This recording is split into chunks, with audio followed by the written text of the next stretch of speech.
Hello guys, नमस्ते, सत श्री अकाल। हमारे यूट्यूब चैनल पे बट आज हमारे साथ रोहित। रोहित बैठे हैं एंड इनका कनाडा का हम फाइल कर रहे थे and he had some doubts. तो मेरे को इसी चीज़ पे वीडियो बनाना था, तो आज ये आए हैं तो इनके साथ ही बैठ के हम वीडियो बना लेते हैं यार। अब आप अपना डाउट पूछो, पहले डाउट क्या था आपका? तो सर अभी रिसेंट जो कैनेडियन गाइडलाइंस आई है, हाँ, तो उसके अकॉर्डिंग अभी कनाडा मूव करना आप प्रिफर करोगे कि नहीं करोगे? तुमने एक चीज़ और बोली थी कि हाँ ये जी। सुन के बहुत ही डर सा लग गया हाँ है, बिल्कुल सर। कुछ कि नेगेटिविटी आ गई है। नेगेटिविटी और मतलब ऐसा लग रहा है कि थोड़े थोड़े टाइम बाद कि जैसे अगर हमें प्रोसेस स्टार्ट करते हैं तो कोई नई गाइडलाइन ना आ जाए जिसके कारण अब ठीक जाना है, दिक्कत ना हो। तो बताओ इसमें सबसे पहली चीज़ है, जो भी नई जो गाइडलाइंस आई है, सबसे पहली चीज़ आई थी जीआईसी, जो इंक्रीज हो गया $20,365 का हो गया या $635 का हो गया। तो उसमें क्या है, ये चीज़ तो बहुत पहले से पेंडिंग थी, ये तो होना ही था। तो ये हुआ, ये तो अच्छे के लिए ही है क्योंकि बच्चे जो स्टूडेंट्स वहाँ जा रहे हैं अपनी एजुकेशन के लिए, तो वो $10,000 में साल का खर्चा नहीं निकलता है, वेरी प्रैक्टिकली। हाँ जी। तो आपको इतना फंड लगता ही है, मे बी 20,000 पूरा ही लगेगा, 15-18,000 लगेंगे, बट इतना फंड लगेगा, ये अच्छी चीज़ ही है। दूसरी चीज़, अभी जो ये कैपिंग आई है कि भाई इतने यूनिवर्सिटी की कैपिंग हो जाएगी, अटेस्टेशन सर्विसेज हो जाएंगे, तो ये नेगेटिव तो नहीं है मेरे हिसाब से, तो ये बहुत पॉजिटिव थिंग है। क्यों? क्योंकि बहुत सारे स्टूडेंट्स जो कनाडा जाते हैं, no offence to anybody, but बहुत सारे लोग फर्जी डॉक्यूमेंट्स लगा देते हैं, एकेडमिक्स फेक होते हैं, आइल्स फेक होता है। स्टूडेंट्स वहाँ, एजुकेशन सिर्फ एक बहाना है, वो सभी को पता चलो यार, कोई भी एजुकेशन के लिए कनाडा जा रहा है, उसका one of the main reason is PR. जी। ठीक है, लेकिन कुछ बच्चे पढ़ते भी नहीं है, वहाँ जाएंगे, they drop out from the हाँ जी। कॉलेज। ठीक है, वहाँ जाके they do some odd jobs या कोई इमिग्रेशन लॉयर पकड़ लेंगे और किसी ना किसी अदर वे से अपना वर्क वीज़ा या पीआर लेने की ये कोशिश करेंगे, पढ़ने लिखने का ज़ीरो इरादा है उनका। तो इस चीज़ को ये कर्व करने के लिए इन्होंने ये रूल्स निकाल दिए। अटेस्टेशन है कि वहाँ की जो प्रोविंशियल गवर्नमेंट है आपको पहले अप्रूवल देगी ये करना। हाँ अभी जी। तो बहुत जगह वेस्ट भी आ गया है लग कि गया। आपके जितने भी एकेडमिक्स हो वो वेरीफाई हो जाए, तो वहाँ से जो फ्रॉडुलेंट डॉक्यूमेंट्स आते हैं वो वाले अच्छा। रिड्यूस हो जाएंगे। प्लस अभी ये है कि पीपीपी जो प्रोग्राम्स है, as in public private partnership, यानी कैसे समझाओ, जैसे सपोज एक एक कॉलेज एग्जांपल लेते हैं, लैम्डन कॉलेज है, इसका मेन कैंपस सार्निया है, जहाँ इनका हाँ मेन जी। अपना बिल्डिंग है और अपना डीएलआई नंबर है, सब कुछ। तो ये कैंपस, अब इन्होंने क्या किया, एक कॉलेज है सिजर, एक कॉलेज है, और एक ये क्वींस ये कॉलेज है। तो लैम्डन ने क्या किया, इन दो जो कॉलेजेस के साथ, या इन दो कॉलेजेस ने लैम्डन के साथ एक टाइप कर लिया कि यार हमारे पास अपना डीएलआई नंबर तो है नहीं, हम तो इंटरनेशनल को बुला ही नहीं सकते। अब अगर उनके पॉइंट ऑफ व्यू से भी सोचो तो उनके लिए तो बिजनेस है कि स्टूडेंट्स का जो अभी इन्फ्लक्स हो रहा था, हाँ जी। जो कनाडा में बहुत ही ट्रिमेंडस था। ट्रेमेंडस था, हाँ। ये कोविड के बाद से तो मतलब एक वेव सी आ गई है कि कनाडा या बाहर के लिए, बट मेजोरिटी कनाडा के लिए कि हमें जाना है। तो ऐसे जो कॉलेजेस थे, इन्होंने एज अ बिजनेस अपॉर्चुनिटी समझा। इन्होंने क्या किया कि भाई चलो हम जो डीएलआई नंबर। अप्रूव्ड इंस्टीट्यूशंस है उनके साथ हम टाई अप ये करते हैं, और सैटेलाइट कैंपस बोलते हैं इन्हें, ओके। कि एक मिसिसागा में ये क्वींस का कैंपस है, तो स्टूडेंट पढ़ेगा तो जो क्वींस का जो कॉलेज है उसी में, उसी के जो कैंपस है, बट जो डीएलआई नंबर यूज़ हो रहा है वो लैम्डन का हो रहा है, तो फेस पे लैम्डन है लेकिन बैक एंड पे मतलब ये क्वींस कॉलेज है। तो इस वजह से बहुत सारी चीज़ें जो है वो स्टूडेंट्स वहाँ जा रहे हैं, उन्हें पहली बात वैसी फैसिलिटीज़ नहीं मिल रही है, ना एजुकेशन की ना अकोमोडेशन की।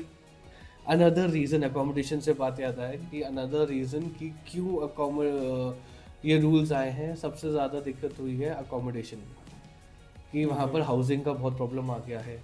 रेंट जो है 200 मतलब ये परसेंट या 300 मतलब ये परसेंट हाइक हो गया है किसी किन्हीं प्लेसेस पे। तो रहने के लिए महंगा हो गया, रियल एस्टेट में थोड़ा सा दिक्कत आ गई है, थोड़ा रिसेशन की साइड जाने को हो रहा है। तो उन्होंने अकोमोडेशन को कर्व करने के लिए मेन रीज़न जो दिया है कि अकोमोडेशन को कर्व करने के लिए दिया, बट इसके साथ बहुत सारे और फैक्टर्स जिसके बारे में बात कर रहा था अभी। तो ये चीज़ें, अब वो सैटेलाइट जो कैंपस में अगर आप जा रहे हो तो कह रहे ठीक है आपको बुलाना है, आप बुलाओ, बच्चा पढ़ना पड़ेगा, बट हम उसे पोस्ट स्टडी वर्क परमिट नहीं देंगे अगर वो पीपीपी वाले प्रोग्राम। कॉलेजेस में आ रहा है, जो सैटेलाइट जो कैंपस है उसमें आ रहा है, उसको हम पीएसडब्ल्यू नहीं देंगे। बट इससे जिनके पास चाहे पब्लिक यूनिवर्सिटी हो, प्राइवेट यूनिवर्सिटी हो, पब्लिक के कॉलेज हो या प्राइवेट हो कॉलेज, अगर उसके पास अपना DLI नंबर है और आप वहाँ पढ़ने के लिए जा रहे हो तो आप पे कोई भी इम्पैक्ट नहीं है, 1% का इम्पैक्ट नहीं है। ये सिर्फ सैटेलाइट जो कैंपसेस है उन पे इम्पैक्ट हो रहा है। अब जैसे UCW एक प्राइवेट यूनिवर्सिटी है, कोई दिक्कत नहीं है पढ़ने में, कोई भी दिक्कत नहीं है।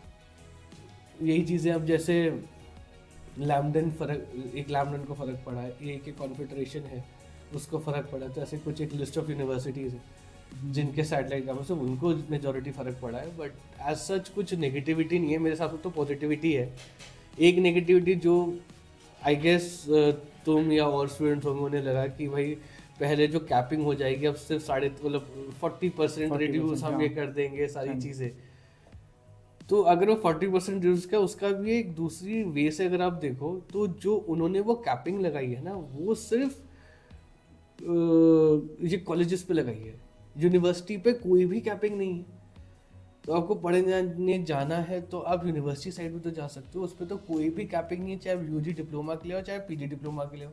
जो भी कैपिंग है वो जो कॉलेजेस पे है।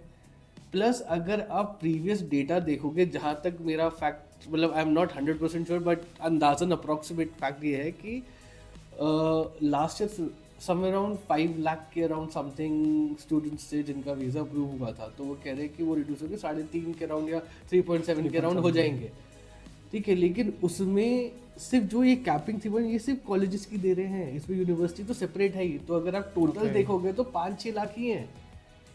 बट जो कैपिंग है, और अगर लास्ट ईयर का सिर्फ वो कॉलेजेस का कैपिंग दोगे तो 3.5-4 लाख के राउंड ही स्टूडेंट गए हैं उन जो कॉलेजेस में जहाँ ये कैपिंग लग रही है। तो अपेरेंटली लगता है कि हाँ दिक्कतें आ रही हैं, सारी चीज़ें हैं, बट दिक्कतें उनके लिए हैं जिनका इंटेंशन पढ़ाई का नहीं है, जो वहाँ जाके भगना चाहते हैं, फ्रॉडुलेंट जो डॉक्यूमेंट दे रहे हैं, फ्रॉडुलेंट ये डॉक्यूमेंट्स में उनके अकेडमिक्स हो गए, आइल्स हो गए या फाइनेंशियल्स हो गए, जो भी हो गए, तो उनके लिए ज़्यादातर दिक्कत है। But as a genuine student के लिए तो मेरे हिसाब से तो बहुत अच्छा मूव है कि जो यूनिवर्सिटी आपको एक फैसिलिटी दे रही मतलब देगी। तो अब फैसिलिटी पे मैं अकोमोडेशन में चला गया तो फिर एक और पॉइंट पे चले जाता हूँ कि कॉलेजेस एंड यूनिवर्सिटीज की ना मनमानी हो रही थी वहाँ। हाँ, इतना बच्चे आ रहे हैं, कोई स्टेट गवर्नमेंट या सेंट्रल गवर्नमेंट वहाँ की कुछ कह रही है तो कि वो धुतकार दे रहे हैं या मतलब एग्जैक्टली धुतकार दे रहे हैं, but they are not accepting the fact कि यार ये है वो है। कॉलेजेस आ रहे हैं अभी, जैसे मैं कॉलेज का नाम नहीं लूँगा बट एक कॉलेज था वैंकूवर में है, उसमें हमारे कुछ स्टूडेंट्स जा रहे थे, तो जनवरी इनटेक था एंड उनका एक मेल आ गया कि भाई आपको नवंबर की 12 या 11 कुछ तारीख थी तब तक पहुंचना है, नहीं तो आपका जनवरी इनटेक कैंसिल। अरे भाई जनवरी इनटेक में जा रहा है तो बच्चा तो दिसंबर में ही फ्लाइट लेगा ना। वीज़ा उसका अप्रूव हो रखा है सितंबर अक्टूबर में ही, आई थिंक सितंबर लास्ट में उसका वीज़ा अप्रूव्ड है, यूनिवर्सिटी को भेजा हुआ है।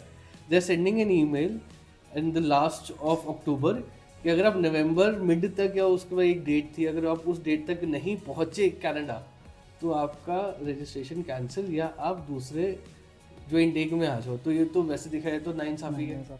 ऐसे बहुत से कॉलेजेस हैं, अगर मतलब अब मेरे काफ़ी स्टूडेंट्स हैं जो कनाडा में हैं, वैंकूवर में भी हैं, टोरंटो साइड भी हैं, विनिपेग भी हैं, सासिशानी बहुत जगह हैं।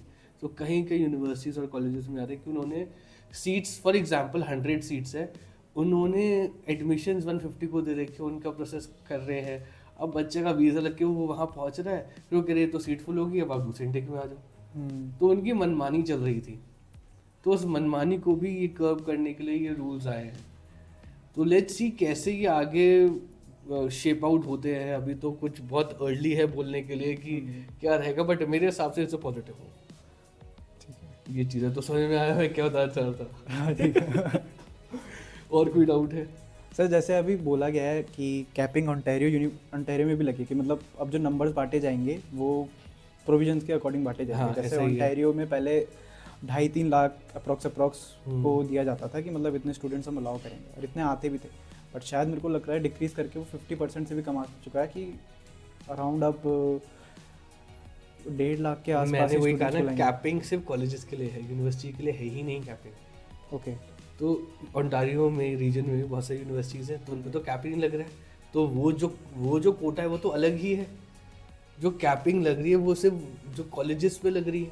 और अगर आप प्रीवियस डेटा भी देखोगे सेपरेट करके कि यूनिवर्सिटी में कितने बच्चे गए, कॉलेज में कितने गए, तो मोर और लेस उतने, हाँ थोड़ा बहुत रिड्यूस जरूर हुआ होगा, बट इतना कोई रिडक्शन नहीं है। एंड मेरे हिसाब से तो ये पॉजिटिव थिंग है। So that is why we are also suggesting students कि अगर आप पढ़ने जा रहे हो ना, टारगेट फॉर अ यूनिवर्सिटी और अ पब्लिक रेप्यूटेड कोई कॉलेज है, जैसे सेंट डीनियल है, बहुत एक रेप्यूटेड एक कॉलेज है वहाँ, हम्बर है, सेनेका इज़ देयर, ये जॉर्ज ब्राउन है, तो अच्छे एक वहाँ पर विंडसर यूनिवर्सिटी है, बहुत पॉपुलर यूनिवर्सिटी है, बहुत अच्छी यूनिवर्सिटी। तो वहाँ ऐसी यूनिवर्सिटी, ट्रेंड यूनिवर्सिटी है, ब्रॉक है, तो नाम लेने को बहुत सारे हैं।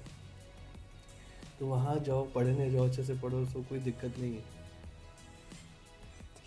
और कोई डाउट? नहीं सर, अभी क्लियर। चलिए गाइस, थैंक यू यहाँ तक देखने के लिए। दैट मीन्स आपको इंटरेस्ट था, एंड इंटरेस्ट अगर आपके पास और भी है बाहर जाने के लिए, अभी बचा है और, तो you can reach out to us. We are FDOCs based out in Rajendra Nagar, Dehradun, and we cater to all over India. तो आप कहीं भी है इंडिया में, we can take care of your case and all the process. Thank you.